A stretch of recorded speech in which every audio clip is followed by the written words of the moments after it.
So I've been professionally filmmaking since I was 11. I'm 13 now. Hello, my name is Verity Drew Firth and I'm with the brilliant Zara Wolf.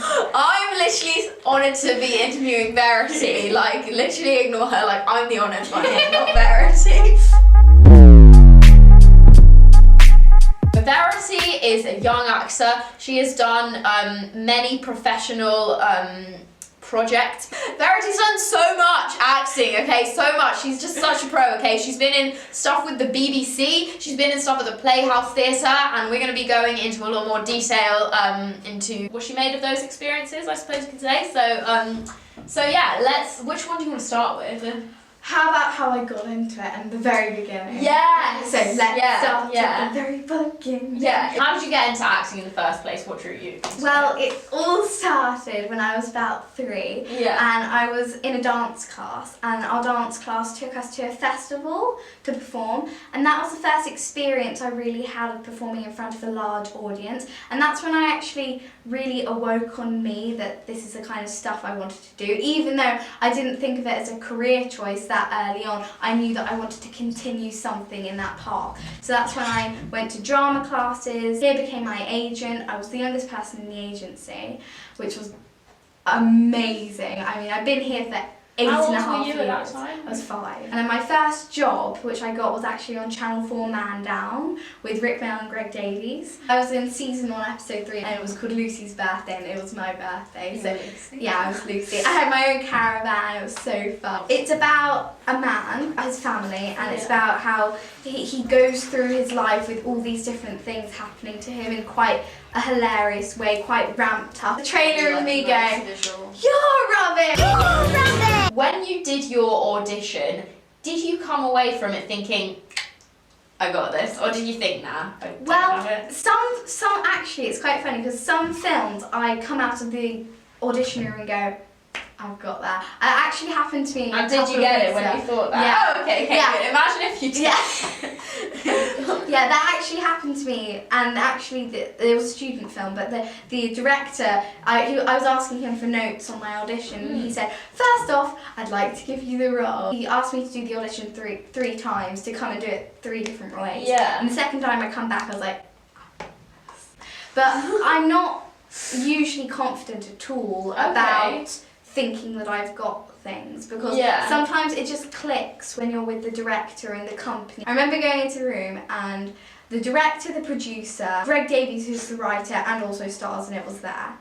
I remember Greg Davies smiling and smirking so much as I was doing it. Is he quite like a household name? Yeah, he's quite big in the comedy world. That's his head. Okay, sorry. See you in a bit. Loxie. Okay. Someone actually thought that I was Loxie yesterday. Oh, really? Yeah, so because we looked like we could be sisters. I was going up the stairs and there was this little kid and I was like, they said to their mum, that's Loxie. And the mum said, no, I think that's Verity. I didn't even know the mum. You're known in the Right, community. so literally 2 people came they were walking past and some people came out and they said, is Verity here today? And they said, no, she doesn't come on this day. Wait, why did they want Because they knew that I come here, so were they like your fans? My stuff has just gone from strength to strength. I went from Channel 4 short films to West End to making my own films and interviewing, which has become in the past couple of years. Yeah, I mean, I just stand by this so much that any kind of young actor trying to get out there into the film industry really should be like learning the tricks of the trade and like making their own work. So like, how did you first get involved with that, and what made you decide that you wanted to? Well, I can't see myself working outside the industry. I wanted to do every type of aspect of things in this industry, so hopefully I would always have a job. And so I've been professionally filmmaking since I was 11. I'm 13 now. That is just so impressive. Sorry. I've won a couple of awards for my filmmaking. You're making me feel like I haven't done. Jeez, because I only got into filmmaking like in the summer, so like it's okay. Oh yeah, so it's just how you got into filmmaking. Yeah. I went on a course which was for 14 to 21-year-olds when I was 11, but How did you get on? So I saw it was for the age and I sent an application anyway because it really called to me, the course, and I thought, oh, this is amazing, I really want to try this out.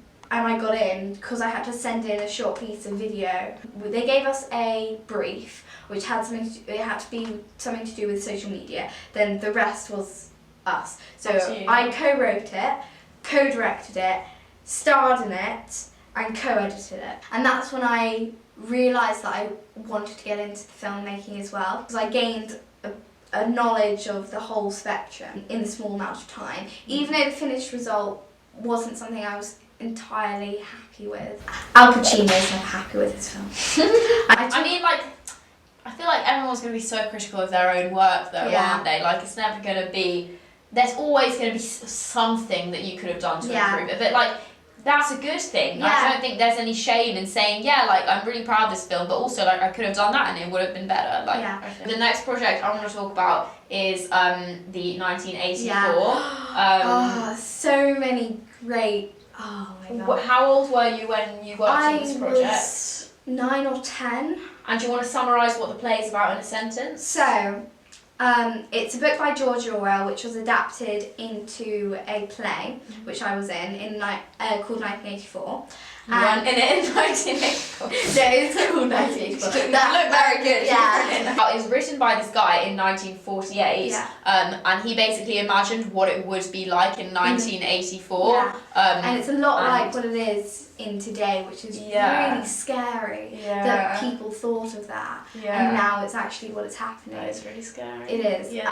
Anyway, let's talk about your acting in the play. We were in front of 1,000 people. 1,000? Every night. Oh, to rephrase that.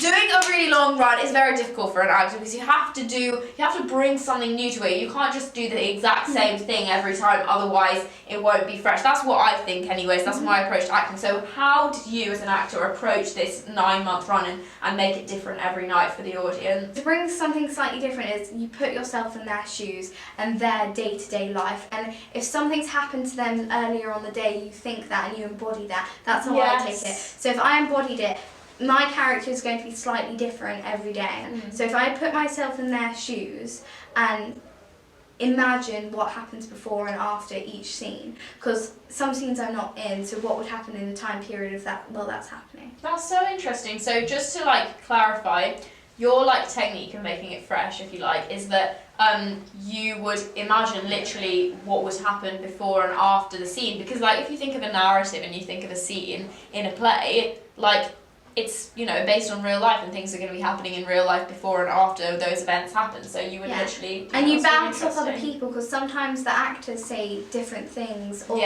say it in a slightly different way, which affects you and how you say it back. Yes. So and also that reacting organically. And that affects how you perceive that person on the next scene you do. Yeah. So if you've had a conversation and if you've slightly riled it up a bit, or someone said something in a slightly different way, or said it in a sarcastic tone, then it alters your reaction. The people. Hello? Hello? Wait, can you not get in? God, imagine if wait, apparently the door's hard to open. Let me just try. Wait, what? I'm just sorry, this is going to be really annoying, but maybe just try not to crunch too loudly. Try not to. Is he a Leah's back! I'm just going to close the door. Oh, it's fine, don't worry. Hello?